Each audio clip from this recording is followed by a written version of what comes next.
I was driving across town, humming along to the radio, when my phone buzzed on the passenger seat. I glanced down and froze. The name flashing on the screen wasn't just anyone, it was my attorney, Mark Daniels. His message was short, urgent, and terrifying. Call me immediately. It's about Emily. My daughter. My only child. My pulse spiked. I swerved into a parking lot, hands trembling as I hit call. Before I continue, don't forget to subscribe to the channel, hit like, and tell me in the comments what time it is where you're watching this. Mark's voice came through sharp, no pleasantries. David, listen carefully. I didn't want to tell you this over text, but you need to know. Emily has filed a petition in court. She's trying to have you declared mentally unfit to manage your own company. I blinked, sure I'd misheard him. What? That's impossible. She's my daughter. She's always been my heir, the one I built everything for.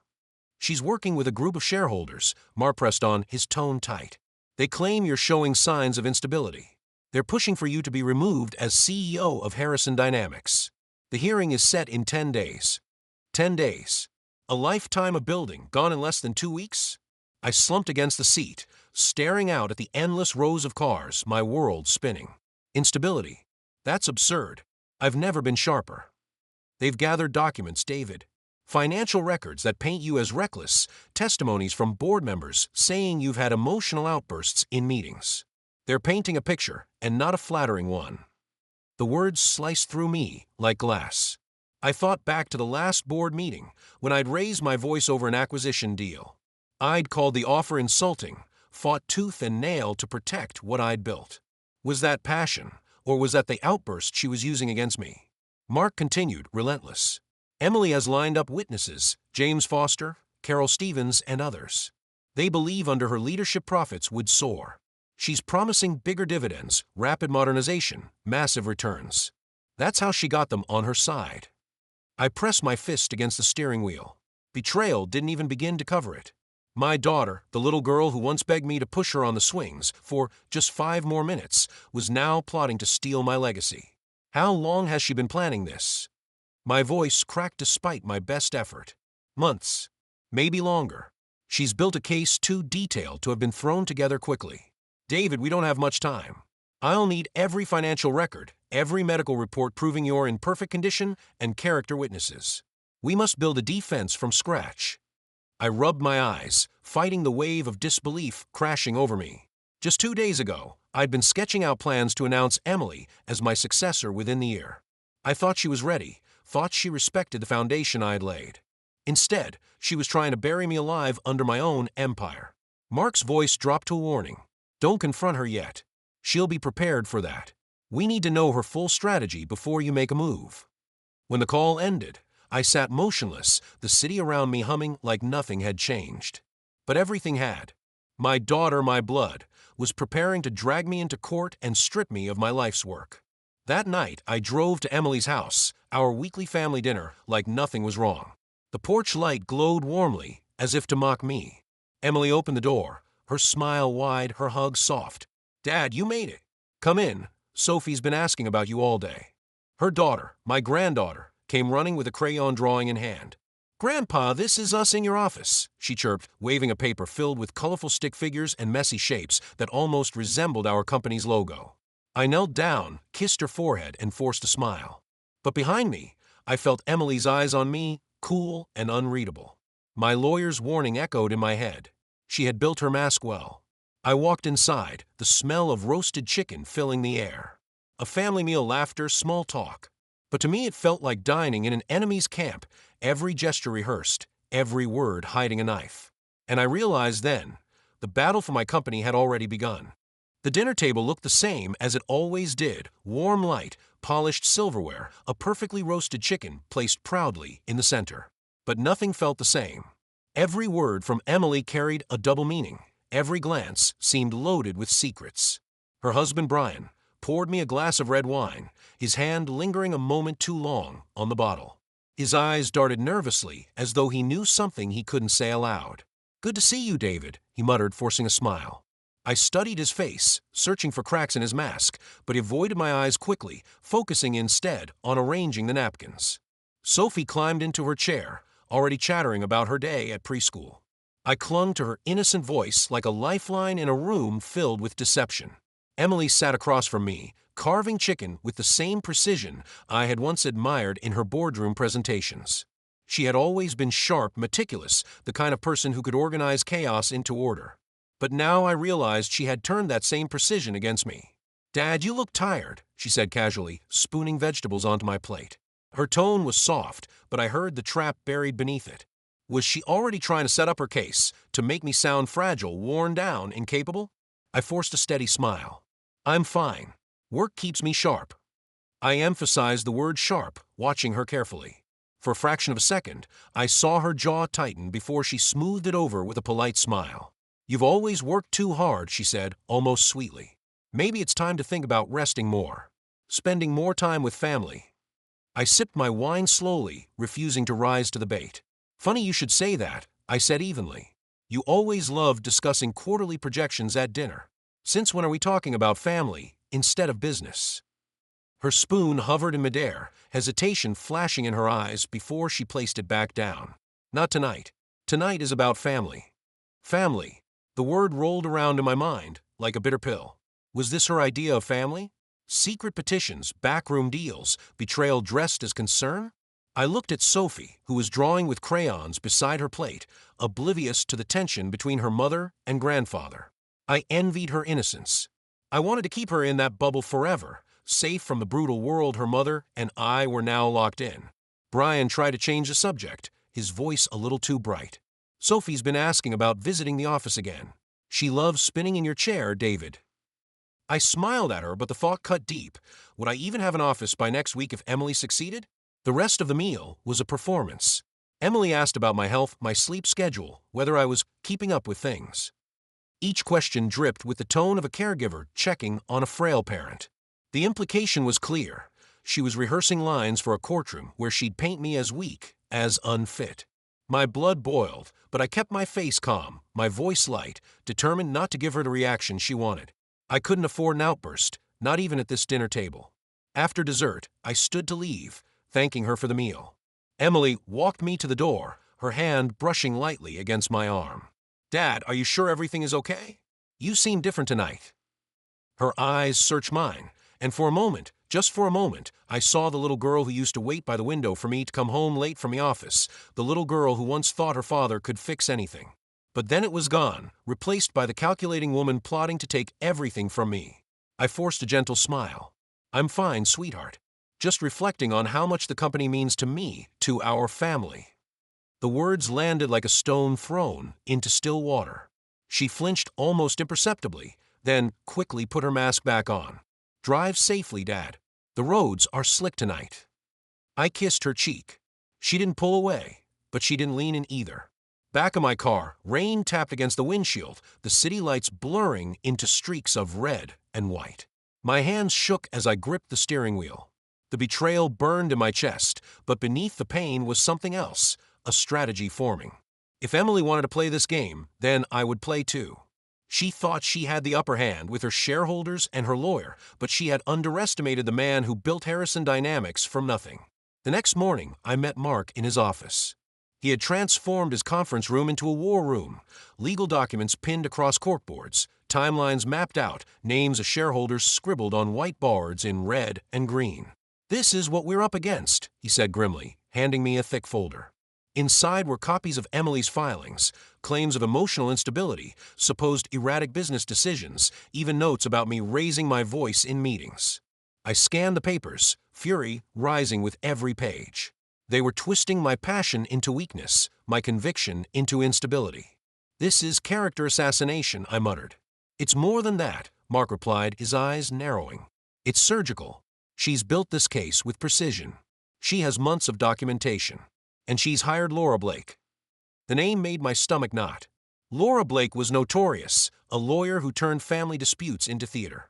She'd made her reputation by dismantling patriarchs in court, painting them as relics of the past while elevating their children as saviors of the future. "She's dangerous," Mark said. "She knows how to make a loving father look like a stubborn old man clinging to power." I slammed the folder shut. "Then we'll give her a better show." Mark nodded slowly. We'll need evidence, medical evaluations proving your competence, financial records showing steady growth, witnesses who can testify to your leadership. We also need to expose Emily's promises. She's been promising shareholders unrealistic returns, painting you as a liability. If we can show her projections are fantasies, we can dismantle her credibility. I lean forward, my voice low and steady. She's not just trying to take the company. She's trying to erase me. Mark's eyes met mine. Then you need to remind everyone who you are. You didn't build Harrison Dynamics by surrendering. You built it by outthinking everyone in your way. That night, back in my office, I stood alone, looking at the skyline through the floor-to-ceiling windows. For 35 years, I had watched this city grow along with my company. Every late night, every deal, every sacrifice was etched into these streets. And now, my own daughter wanted to rip it from me. My heart ached, but beneath the pain, something hardened. Emily thought I was too old, too sentimental, too weak to fight back. She was wrong.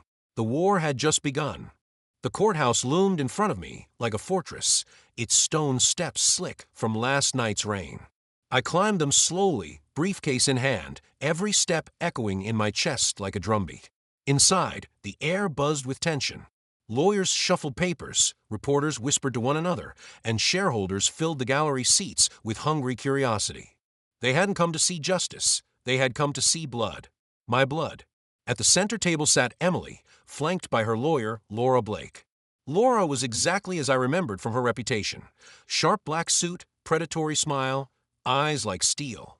She thrived on drama, on turning fathers into villains and daughters into victims.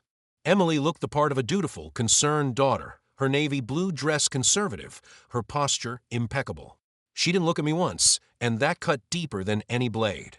The judge, stern and silver-haired, called the session to order. Laura rose with a performance-ready smile. "Your Honor," she began, her voice honey-smooth, "this case is not about greed or power. It is about protection. Protection of a company, protection of employees, protection of shareholders. And most of all, protection of a man who has lost the ability to see reality clearly." She gestured toward me, her voice dropping to a sympathetic murmur. "My client, Emily Carter, loves her father. But love requires honesty. Mr. Carter is no longer fit to manage Harrison Dynamics. His decisions are guided not by reason but by emotion, not by strategy but by sentiment. And sentiment, Your Honor, does not pay dividends." I sat stone-faced, though inside I burned. To the jury, it must have looked convincing. The concerned daughter, the polished lawyer, the narrative of an aging man who couldn't let go. Then Emily took the stand. I braced myself, but nothing could have prepared me for hearing her voice sharpened into weaponry. "My father," she began softly, her hands folded in her lap, "has always been passionate about the company. But lately, his passion has turned into volatility. He refuses to modernize, rejects technological innovations, and makes decisions that cost us money without measurable return." Laura leaned forward. "Can you provide an example, Ms. Carter?" Emily nodded, her voice steady, rehearsed. "The charity partnership with my mother's foundation. It costs us nearly $500,000 annually. When I suggested reallocating those funds to research and development, my father became angry, raised his voice in front of the board, and refused to even consider alternatives. That's not strategy. That's sentiment." Her words hit like a hammer. Elena's memory, my late wife, twisted into a financial liability. The foundation we had built together in her name was being painted as evidence of my incompetence. I clenched my fists under the table, fighting the urge to shout, to defend Elena, to defend myself. But I knew that was exactly what they wanted, to make me look unstable. Laura pressed on. "What about strategic planning for the company's future?" Emily's tone sharpened. "He refuses to implement automation or artificial intelligence, even though every competitor in our industry has embraced it. He insists it would destroy company culture while we lose market share every quarter. His refusal to adapt is putting us at risk." I could see the jurors nodding, their pens scribbling notes. She was playing her part perfectly. She wasn't my daughter anymore. She was an executive in a hostile takeover, dressed up as a loving child. My lawyer, Mark, rose for cross-examination. His voice was calm, deliberate. "Ms. Carter, what was the profit margin at Harrison Dynamics last quarter?" Emily hesitated, then answered, 12%. "And the quarter before?" 11.8. So under your father's supposedly incompetent leadership, profits are increasing.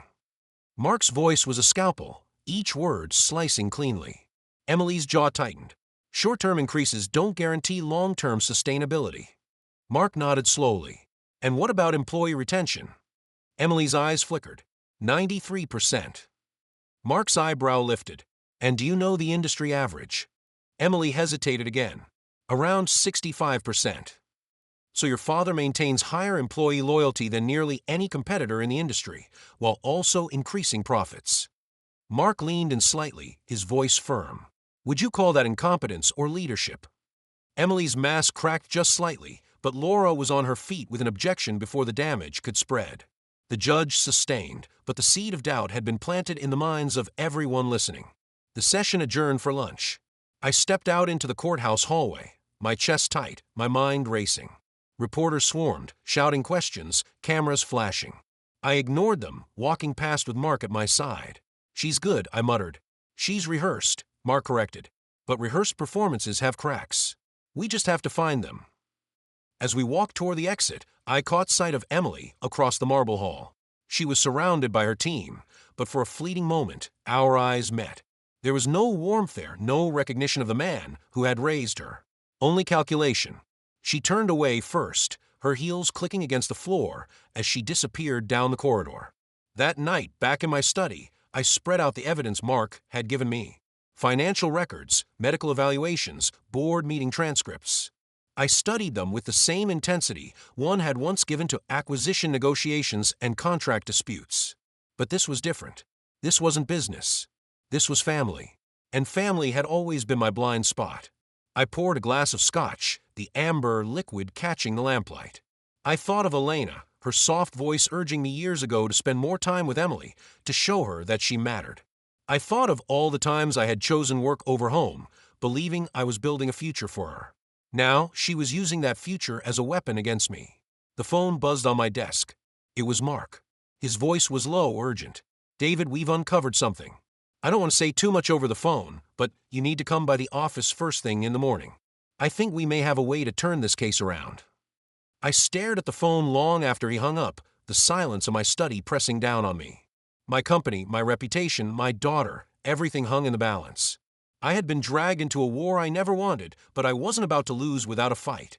I set down my glass and began taking notes, strategy flowing through me like electricity. If Emily wanted to play corporate chess, then she would remember who taught her the game in the first place. The courthouse was only the beginning. I arrived at Mark's office before sunrise, the city still half asleep, streets glistening with dew and last night's rain. The conference room lights were already on. Mark stood at the head of the table, papers spread across the polished surface like a general preparing battle plans. His expression was sharper than usual, but behind his steel eyes I saw something else, satisfaction. He had found something. David, he said without preamble, your daughter overplayed her hand. We have evidence of unauthorized fund transfers, 3 separate occasions, nearly $1 million total. She used company money to finance this lawsuit against you. For a moment I couldn't breathe. Emily. The word came out broken, almost whispered. Mark nodded gravely. It's technically embezzlement. She siphoned funds without board approval, hid the paper trail through consultant accounts, and directed it all into her legal campaign. We have the records. Bank statements, wire transfers, everything. He slid the folder toward me. I opened it with shaking hands, scanning line after line of cold numbers. Dates. Amounts. Signatures. My daughter's ambition written in ink that could sink her. The betrayal cut deeper than anything that had come before. It was one thing to challenge me in the boardroom, to accuse me in court. But stealing from the very company I built, our company, was criminal. And yet mixed with my fury was grief, a heavy weight pressing down on my chest. Emily had crossed a line she could never uncross. Mark's voice broke into my thoughts. There's more. We also have recordings, security sweeps in Laura Blake's office caught her coaching Emily on testimony. Exact phrases, emotional cues, stage directions. That's witness tampering. I leaned back, closing my eyes for a moment. Fate had given me weapons sharper than I could have imagined. But using them meant destroying my own daughter's reputation, maybe her future. I felt Elena's memory stir in me, her voice urging compassion, reminding me that family was more than business. But then I saw Emily's cold eyes in court, heard her call me unstable, unfit, outdated. She had declared war. And in war, hesitation was fatal. When the next hearing began, the atmosphere was electric. Everyone expected me to stumble, to look old and tired, to defend myself against their polished narrative. Instead, Mark stood tall, his voice steady and deliberate. "Your Honor, the defense wishes to present new evidence." Laura Blake leapt to her feet, already objecting, but the judge waved her down. Mark clicked a remote, and bank statements filled the courtroom screen. Dates, amounts, transfers. These records show 3 unauthorized withdrawals from corporate accounts, totaling $847,000, used to finance the plaintiff's legal campaign against her father. The room erupted. Gasps rippled through the gallery. Shareholders whispered furiously. The judge's gavel slammed for silence. My eyes found Emily, her face drained of color, her mask slipping for the first time. She looked at me then, not with contempt, not with calculation, but with something else. Fear. Mark wasn't finished. Furthermore, we have recordings from building security sweeps. They capture Ms. Blake coaching the plaintiff on testimony, instructing her to exaggerate emotional instability and to use specific phrases to sway the jury. That is witness tampering. The judge's expression darkened like a storm cloud. He demanded the recordings be entered into evidence. Laura Blake's face tightened, but she couldn't hide the crack in her armor. When it was my turn to take the stand, I felt strangely calm. Mark asked me questions I had rehearsed, about the founding of Harrison Dynamics, about my mental and physical evaluations, about 35 years of consistent growth and stability. My voice was steady, my memory sharp. I detailed profit margins, retention rates, customer satisfaction scores. I spoke not like a man on trial, but like a leader defending what he had built. When Blake tried to rattle me on cross-examination, accusing me of stubbornness and volatility, I answered firmly. I am not unstable. I am passionate. Passion built this company, passion for people, for innovation, for loyalty. My daughter confuses passion with weakness, but it is the very thing that has carried Harrison Dynamics for 3 decades. The evidence against Emily was crushing. Even James Foster, one of her staunchest allies, shifted uncomfortably when confronted with her false promises to shareholders, promises of impossible returns funded by automation, and cuts that would have gutted the company's soul. One by one, her supporters began to falter. By the time closing arguments were made, the tide had turned completely. The judge's decision was swift and devastating. There are no grounds to declare Mr. Carter incompetent. On the contrary, the evidence shows he remains fully capable of managing his business affairs. Furthermore, the plaintiff's financial misconduct and potential ethical violations will be referred to the appropriate authorities for further review. His gavel struck. Case dismissed. The gallery erupted in murmurs. Reporters scribbled furiously. I sat motionless, my hands clasped together, relief flooding me, but it was hollow, like winning a war on a battlefield littered with bodies. Across the aisle, Emily sat slumped in her chair, her face pale, her eyes fixed on the floor. She looked small, fragile, nothing like the fierce woman who had marched into court to strip me of my legacy. For a moment, I wanted to go to her, to lift her up, to tell her it didn't have to end this way. But she stood before I could move, collected her purse, and walked out with Blake trailing behind her like a shadow. She didn't look back. In the weeks that followed, shareholders rallied around me. Harrison Dynamics' reputation soared, employees cheered my leadership, and newspapers praised my resilience. But none of it mattered when I sat alone at night in my study, staring at Elena's photograph, wondering where I had gone wrong. I had won the company, but I had lost my daughter. One evening, as the sun set over the city, I heard a knock at my door. When I opened it, Emily stood there. No lawyer, no mask, just my daughter. Her eyes were red-rimmed, her voice quiet. "Dad, I never meant for it to go this far." For a long time, I said nothing. Then I stepped aside, opening the door wider. "Come in, Emily. Let's talk." Because even in the wreckage of betrayal, hope flickers. And maybe, just maybe, family can still be rebuilt. If you've stayed with me through this story, don't forget to subscribe to the channel, hit the like button, and share your thoughts in the comments. Tell me what time it is where you're watching. I read every one of your messages.